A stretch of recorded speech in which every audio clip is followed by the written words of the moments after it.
Boa tarde, rapaziada, como é que vocês estão? Eu estou bem, graças a Deus, espero que você esteja bem. Avisando vocês que eu estou no trabalho, é beira de avenida, passa caminhão, 11, carro, funk, bota barulhento, gente falando e até mesmo entrando na loja para ganhar uma moedinha. Não repara, moedinha é bom, beleza? Vamos falar aqui sobre os bastidores do Flamengo, sobre a vitória de ontem em cima do Vitória, beleza? Vitória em cima do Vitória. E vamos falar um pouquinho sobre a coletiva Leonardo Jardim e alguns negócios aqui, especulações de mercado. Mas antes, deixe seu like, faça comentário, se inscreva no canal, dá um apoio pra gente, beleza? Tamo junto. Rapaziada, na coletiva de ontem, logo após o jogo, o Jardim falou algumas coisinhas aqui, perguntaram algumas coisas, ainda vamos só resumir aqui e dar umas opiniões em cima.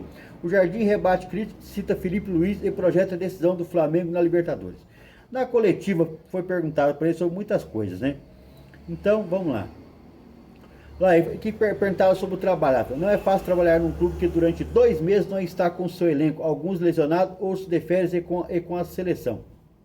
Ele falou que ele não conseguiu treinar o time direito, estava recebendo crítica, mas ele não tinha jogadores para implementar o seu estilo de jogo e o seu pensamento de jogo. Na verdade, o pensamento de jogo dele era o mesmo de antes da Copa, né? Aquele time meio retrancado, saindo em transição rápida. Parece que ele mudou e escutou. É uma desculpa que ele arrumou agora para a forma que o Flamengo jogou ontem. E vocês vão entender agora. Beleza? Então ele falou que a falta de treino com todos os jogadores que estavam ausentes, beleza? Não estava conseguindo implementar o estilo de jogo que ele queria. Lá, quem tem noção do treino esportivo percebe que tivemos 2 meses sem ter todos a treinar juntos. Tá ok? Aí ele falou do Léo Pereira, Arrascaeta, Paquetá, falou de todo mundo que estava faltando e falou também ele falou do calendário do Brasil, que na Europa, lá eles jogam lá onde ele estava antes, lá pro lado do Catar, você tem dias para treinar e para implementar o jogo. Aqui não, aqui é três dias tem jogo. E falou assim, isso é uma crítica ao Brasil. É o Brasil, filho. É por isso que você quer, é assim, é o Brasil.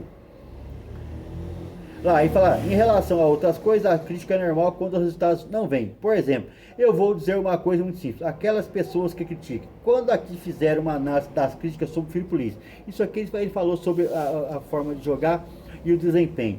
Ele criticou porque os mesmos jornalistas que criticaram ele, criticaram também o Felipe Luiz, beleza?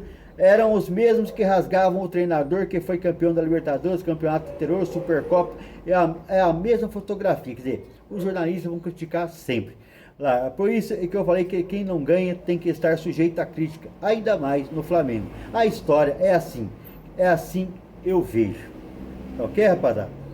Lá, decisão pela Libertadores. Perguntado para ele sobre o Cruzeiro, ele falou que o Cruzeiro, junto com o Flamengo e o Palmeiras, eles têm os 3 melhores elencos do Brasil. O Flamengo não contratou ninguém e o Cruzeiro se reforçou. Mas ele falou que o Flamengo já tem um dos melhores elencos do Brasil e vai depender do coletivo da equipe. Se as equipes, o coletivo, responder aquilo que os técnicos quiserem, eu acredito que vai ser o vencedor. Vamos dizer assim, pode dizer, né? Porque ele falou que vai definir é o coletivo. Então, quem jogar melhor coletivamente vence o jogo, porque os dois elencos são muito bons, os dois times são muito bons e realmente são mesmo, tá? Eu acho que o Cruzeiro ele faz muita frente ao Flamengo e ao Palmeiras, já é o quinto colocado no Campeonato Brasileiro, saiu lá de baixo do rebaixamento com o novo técnico Arthur Jorge, o novo técnico, é esse mesmo, Arthur Jorge, já está na quinta colocação, beleza? Então o Cruzeiro tem um grande time, vem jogando bem, tá ok? Ele falou que da dificuldade que ia ganhar a Libertadores e vai ser um embate. Vamos ver o que vai dar. Vamos torcer pro Mengão ganhar, beleza? Ó, além disso, o técnico falou sobre o nível de pressão que o Flamengo impõe sobre a arbitragem. Segundo ele, o time fazia mais antes da parada do que da Copa do Mundo. Mentira, tá na Copa do Mundo, nós vimos como é que era o jogo do Leonardo Jardim. Ficava ali no meio campo, a pressão acontecia no meio campo. Isso aí qualquer time médio faz, que é para jogar no contra-ataque, tá? A verdade é essa. Ó, o que nós fizemos hoje, pressionar o adversário, já fizemos em alguns momentos, mas deixamos de fazer no intervalo da Copa do Mundo. Como eu disse, mentira. Desculpa. O grupo não estava todo junto. A gente estava alguns dias sem treinar junto. Tivemos 10 dias. Aproveitamos e depois de 45 minutos de pressão, já havia jogadores com dificuldade na segunda parte. Ele está falando de ontem, a pressão no primeiro tempo, o Flamengo jogou muito bem, pressionando com a bola, sem a bola, não deixando o Vitória jogar toda hora, recuperando a bola. Os 45 minutos foi beleza. Eu falei isso no vídeo de ontem, até depois que começou o jogo ontem, 10 minutos, 15 minutos do jogo, o Flamengo já não estava conseguindo fazer mais pressão nenhuma, foi quando ele fez as substituições e o Flamengo melhorou novamente e chegou ao segundo gol. Beleza? Então ele falou sobre isso aí que o Flamengo perdeu a pressão logo depois dos 45 minutos, ou seja, no segundo tempo. Lá, o recado para a torcida não adianta, a torcida vai reclamar e vai elogiar quando vencer. Ó, o mercado é impacto da falta de reforço. O que ele disse é que ele não vai comentar sobre o mercado, porque se ele comentar, vão fazer o que estavam falando aí atrás. Ah, o Jardim está contra o Boto está contra o BAP, e tem crise no Flamengo, na direção do Flamengo. Então ele disse que não vai falar sobre isso e que já disse quais são as prioridades deles de posições dentro do elenco. E se o Flamengo conseguir trazer, beleza, tá ok? Lá, mas o adversário foi buscar 4 jogadores. É problema do adversário. Nossa situação é que temos para enfrentar o Cruzeiro 2 vezes e é com esses que acreditamos que podemos classificar a equipe, que é o objetivo. Ele acredita que com esse elenco ele consegue. Mas que ele quer reforço, ele quer, beleza? Olha, como o Flamengo pode reagir lá? Com certeza que esse time, quando desenvolve dentro de campo, a ideia que temos que desenvolvemos em uma primeira fase que tive aqui, ainda estávamos desenvolvendo nessa fase. Ele está falando que o time vai jogar melhor, que se o Flamengo começar a finalizar melhor, olha para você ver, ó. Pressionar alto, formar bloco, não deixar o adversário jogar e com a bola ter 20 finalizações. Se em termos de eficácia fosse um pouco melhor, teríamos 20 ou 30 gols a mais. Somos uma equipe que construímos muito. Se a eficácia for maior, em vez de falarmos de 40 gols, estaríamos falando de 60. Ele está falando sobre o desempenho do ataque do Flamengo e dos finalizadores. Por exemplo, ele tem um Samuel Lino que não é bom finalizador, beleza? Ontem chutou 5 vezes no gol e não fez gol. Aí você tem o Gonzalo Plata, que é esforçado também, mas também não entrega gols. Aí você tem o Pedro. Aí fica difícil. O Arrascaeta estava machucado, muito tempo fora. O Paquetá fora, machucado. Então aí os homens que fazem gol estão fora. Aí o Luiz Araújo também fora. É outro que faz gol. Mas aí você tem Samuel Lino de um lado e tem Plata do outro. 2 caras que não fazem gol. E não adianta, não fazem gol. Não adianta que ele ficar, pode jogar bem, pode fazer. São muito difíceis fazer gol. O desempenho deles em finalização é horrível. Beleza? Então ele falou sobre esse desempenho na hora de finalizar. Terá um olhar especial sobre Caio Jorge e Matheus Pereira na quarta? Ele falou que não, que vai ser todo o elenco do Cruzeiro terá uma atenção especial, porque como ele disse, está entre os 3 melhores elencos do país, entre os 3 melhores times do país, então que vai depender do coletivo e não adianta ficar preocupado com esses 3 deixando os outros jogadores à vontade, que aí o Flamengo toma gol. Vai ser um jogo difícil, e vai mesmo, tá? Olha lá, e sobre Ayrton Lucas, isso aqui é interessante, ele elogiou o Ayrton Lucas, ó. Eu falo com ele que tem condições formidáveis. Eu treinei alguns dos melhores laterais do mundo, e é formidável. Fechei o vestiário e dei parabéns para ele. Fez um grande jogo. Ele tem qualidade para fazer um futebol de alto nível. É rápido, é bom tecnicamente, tem bom jogo aéreo, tem condições para fazer. Às vezes não via tão bem. Queria ver mais vezes esse Ayrton Lucas no Flamengo. Esse jogador pode nos ajudar muito no que são os nossos objetivos, beleza? Ontem realmente o Ayrton Lucas jogou muito bem, tá? E o modelo do jogo lá. Vocês acreditam em um elenco de 25 jogadores que todos estão satisfeitos? Perguntou. Nem todos estão satisfeitos. É aqui no Manchester United, em qualquer lugar. Uns gostam de jogar de um jeito, outros de outro. Hoje, com a atitude do time, eu não vi ninguém jogar de uma maneira que a gente não quer. Todo mundo deu o seu melhor. No futebol não pode estar todo mundo satisfeito. São 11, mas 4 ou 5 no meio e o resto fora da linha. Eu, se fosse um jogador e não jogasse também, estaria incomodado. Mas é engraçado porque muda os treinadores e os que jogam são quase sempre os mesmos. Talvez a gente está falando de Cebolinha, Saul.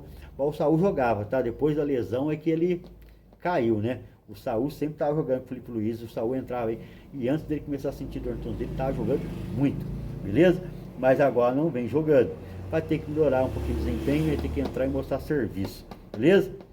É isso aí. E sobre esse estilo de jogo, na verdade foi o que eu estava falando. Ele recebeu críticas, os jogadores não estavam gostando do estilo de jogo dele. Os jogadores são acostumados a jogar com a bola no pé e pressionando o adversário. Esse negócio de ficar jogando em transição não é do estilo do Flamengo. Não quer dizer que o Flamengo não estava preparado para fazer uma jogada de transição. O Felipe Luiz cansou de fazer isso aí de contra-ataque, aproveitando a velocidade do Bruno Henrique e outros jogadores. Beleza? O Plata, Samuel Lino, ele fazia isso, mas não era o objetivo principal dele. O objetivo principal dele é pressionar o adversário, só que às vezes você não consegue pressionar o tempo todo, também você sofre pressão. Aí você tem que estar no esquema tático preparado para uma jogada rápida de transição e contra-ataque. O problema é que o Leonardo Jardim só queria fazer isso. Na verdade, ele só queria isso, não queria ficar pressionando. Agora parece que ele entendeu e pelo que ele jeito aqui, pelo que ele falou, ele estava recebendo críticas e ouviu as críticas, e ontem nós vimos um Flamengo diferente lá. E perguntava novamente por que o Flamengo não repete a intensidade em outros jogos. Lá, a questão da intensidade não com esse ou sem a bola são coisas que temos que trabalhar. Vi jogadores que estavam destreinados, alguns ainda não estão no melhor nível. E vão melhorar no mês de agosto, porque vem a realidade diferente. Você vê a Copa do Mundo, teve jogadores que não jogaram, estavam sem treino. Porque ele estava falando que muitos jogadores não estavam preparados fisicamente, tá ok? Alguns não estavam no elenco, estavam destreinados, despreparados. Aquele que ele faz treinar é preparo físico, tá? Não aguenta o ritmo que está marcando direto. Foi que ele falou que passou dos 45 minutos, os jogadores já não estavam mais conseguindo fazer a marcação que ele queria. Então é isso aí, arrumou as desculpas dele, mas fez o Flamengo jogar do jeito que a torcida quer, e de que alguns jogadores do Flamengo estavam falando, mudar a postura de jogo, e mudaram ontem. Espero que faça isso, porque até me surpreendeu que o Vitória não conseguiu reagir contra o Flamengo ontem. Isso foi muito bom. Talvez o Vitória estivesse esperando o Flamengo do Leonardo Jardim, e não esse novo Flamengo, que é no estilo Felipe Luiz, Jorge Jesus e outros jogadores, outros técnicos. Talvez o Vitória não estivesse esperando aquele Flamengo reativo do Leonardo Jardim. Então o Vitória imaginou que poderia ficar com a bola e poderia machucar o Flamengo. Não conseguiu ficar com a bola, beleza? Então é isso aí. E vamos lá. O Flamengo volta a depender apenas de si para conquistar o título do Brasileirão. O que aconteceu? Como o Flamengo venceu e o Palmeiras empatou, a diferença do Flamengo para o Palmeiras caiu para 6 pontos. Então o Flamengo, se ele vencer o jogo contra o Mirassol, ele fica a 3, e depois tem o duelo contra o Palmeiras dentro da Allianz Parque. Só que é o seguinte, esses jogos são tudo despastados, você não sabe nem quando ainda vai jogar contra o Mirassol, e o jogo contra o Palmeiras está muito longe. Então não dá para ficar projetando, o Flamengo... Na verdade, o Flamengo está sonhando? Está sonhando. O Flamengo está na briga? Está na briga, beleza? Mas até chegar esses jogos, não dá para ficar falando, o Flamengo, não sei o que, o Flamengo é isso, o Flamengo... Não, filhão. Hoje o Palmeiras... Vamos começar pelos jogos do final de semana? Vamos falar um pouquinho sobre o futebol brasileiro, certo? Teve alguns times que não jogaram. O Corinthians empatou com o Atlético Paranaense. Não, minto. Rodada 22 de 38. Grêmio 2-1 São Paulo, Remo e Atlético Mineiro 2-2, Coritiba 2-1 no Chapecoense, Botafogo e Fluminense empataram em 1-1, o Cruzeiro venceu o Mirassol por 3-1, o Bahia e Vasco foi 0-0, Palmeiras e Internacional 0-0, Santos e Atlético Paranaense, o Atlético Paranaense meteu 2-0 no Santos lá na Vila, o Bragantino e Corinthians foi Corinthians 2-0 no Bragantino lá em Bragança, ou aqui perto, aqui em Bragança, né? E o Flamengo venceu o Vitória por 2-0, beleza? Então nós vamos aqui para a tabela do campeonato. Aí a tabela do campeonato, o que nós vamos ver aqui? A tabela do campeonato. Classificação. Aqui que nós temos a falar é mais sobre os rebaixados, porque na parte de cima não mudou muita coisa. O Palmeiras continua com 48 pontos, o Flamengo 42, o Atlético Paranaense 40, tá ok? O Atlético Paranaense está muito próximo do Flamengo, hein? Subiu muito. O Fluminense só cai. O Fluminense, pra você ter uma ideia, empatou os últimos 5 confrontos. 5. De 15 pontos ganhou só 5 pontos. Empatou os últimos 5 jogos. O Cruzeiro vem subindo bem. O Cruzeiro já é o 5º colocado. E o Bahia também, nos últimos 5 jogos, empatou 4 e venceu 1. O Corinthians, surpreendentemente, está aqui, na 7ª posição. Passou o Bragantino, ele venceu o Bragantino e passou o Bragantino. O Corinthians nos últimos 5 jogos venceu 3 e empatou 2. Vamos lá para a parte de baixo já. Nós temos na zona de rebaixamento Santos e Vasco. E o primeiro fora da zona de rebaixamento é o Internacional com 23 pontos. Santos e Vasco tem 22. Só que tem um detalhe. Santos e Vasco tem um jogo a menos com o Internacional. Qualquer um desses aqui, se empatar ou vencer, o Internacional vai para a zona de rebaixamento, beleza? Então é essa a tabela do Brasileirão. E olha aqui, vamos falar sobre uma coisinha, A resposta do presidente do Instituto Cordel sobre o interesse de Flamengo em Alex Luna. Esse meia aqui lá no coisa, ele tem até bons números, ele tem 7 jogos, uma assistência em 21 jogos. É um jogador de meio campo, então para isso ele só tem 22 anos, tá? Então é um jogador jovem, dá para apostar. E perguntado sobre o passo dele, aqui nós estamos falando do Flamengo, olha lá, o presidente falou lá, a proposta ainda não chegou. Por lá eles estão perguntando, devido ao nível do jogador que ele é. Quando a oferta chegar, vamos analisá-la e ver para no que dá. Tem que ser uma boa oferta pelo que ele vale. Mas ele está tranquilo. É claro que é legal e gratificante para o jogador receber uma proposta e poder dar esse passo na carreira. Ele está tranquilo com os pés no chão trabalhando. Disse antes de continuar. Ó, o presidente do time, ó. Bom, um jogador como ele, quando as propostas chegam, e se chega uma proposta boa, é difícil segurá-lo. Ainda não chegou nada. Resumindo, o Flamengo não fez proposta para o Instituto sobre esse Luna, tá ok? E o Alex Luna, o que foi que ele disse, ó? Há alguns dias falaram com o meu representante. Vamos ver no que acontece nos próximos dias, tá ok, rapaziada? Então, o Flamengo, essas são... Vazou que o Flamengo conversou com o staff desse Alex Luna, beleza? Vamos ver, né? Parece que é um bom jogador, 22 anos, não deve custar caro, porque o passe dele estava estimado em 8 milhões de euros. É um bom valor, na verdade. Fazer o quê? E outra notícia aqui de bola de mercado, ó. Desculpa aí. Ó, mercado da bola. José Boto da Mole. De novo, o Flamengo perde contratação de Tiziano Perrota para o Elche, da Espanha. O que acontece? Nos bastidores saiu a informação de que o Flamengo estava atrás desse Tiziano Perrota lá. A atuação da diretoria no mercado em busca de reforços vem gerando decepção nos bastidores, já que perdeu mais um nome que vinha sendo especulado para reforçar a equipe. Esse é atacante, tá? Olha cá. Vamos lá. Após não conseguir avançar pelos nomes mais renomados no mercado, a gestão analisou o mercado para buscar por oportunidade. Com isso, o nome que ganhou força nos últimos dias foi o de Tiziano Perrota. Não conseguiu o Almada, não conseguiu o Luiz Henrique e estava querendo o de Tiziano Perrota. O jogador que pertencia ao Banfield da Inglaterra foi mais um nome perdido pelo rubro-negro. Na janela da atual transferência é mais um perdido. Isso porque o centroavante que estava na lista acertou com o Elche da Espanha, tá ok? Então, é mais um jogador que o Flamengo perdeu, que o José Boto não conseguiu contratar e nós estamos aí. Não era um jogador caro, poderia ali ficar de reserva do Pedro, uma substituição para ontem. O Flamengo teve que usar de novo o Bruno Henrique como centroavante, sendo que ele não gosta e não é centroavante. Vai fazer o quê? Faz parte, beleza? Então esse José Boto mostra que ele é fraquinho. O José Boto vê que um negócio de profissional mostra que ele é fraco, beleza? Rapaziada, então é isso. Deixe seu like, faça um comentário, se inscreva no canal, dá um apoio pra gente. Não esqueça de deixar seu like para o YouTube recomendar nossos pessoas. E diz aí, o que você acha do José Boto? Se abusar, ele perde até esse Luna aí, já, o Alex Luna aí. Nem ele consegue trazer. Fazer o quê, né?